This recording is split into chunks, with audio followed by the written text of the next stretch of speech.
Hi, I am Felix. ഇന്ന് ഞാൻ എൻ്റെ ചീര കൃഷിയെക്കുറിച്ചാണ് പറയാൻ പോകുന്നത്. ഇന്ന് എൻ്റെ വിളവെടുപ്പാണ്, അതായത് ഹാർവെസ്റ്റിംഗ്. എൻ്റെ കയ്യിൽ ചീര ഉണ്ടായിട്ട് ഇപ്പോൾ കുറേ നാളായിട്ട് കേട്ടോ. മുമ്പ് ഞാൻ കുറേ ചീര വിട്ടിട്ടുണ്ട്, അതെല്ലാം നശിച്ചു പോയതാണ്. ഇപ്പോൾ നമ്മുടെ വീടിൻ്റെ ടെറസാണ് നമ്മൾ ചീര കൃഷി ചെയ്തിരിക്കുന്നത്. അപ്പോൾ നല്ല അടിപൊളിയായിട്ട് വന്നു കേട്ടോ. ഇന്ന് എൻ്റെ ഹാർവെസ്റ്റിംഗ് ആണ്. ചീര മാത്രമല്ല, കുറേ ഞാൻ നട്ടിട്ടുണ്ട്. വെണ്ടയ്ക്ക, വഴുതനങ്ങ, അങ്ങനെ മുളക്, അങ്ങനെ എല്ലാം.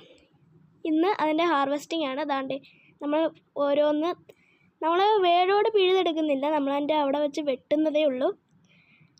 അപ്പോൾ നമ്മൾ ഇങ്ങനെ മുറിച്ചെടുത്തുകൊണ്ടിരിക്കുകയാണ്. കണ്ടോ, ഞാനിങ്ങനെ മുറിച്ചെടുത്തുകൊണ്ടിരിക്കുകയാണ്.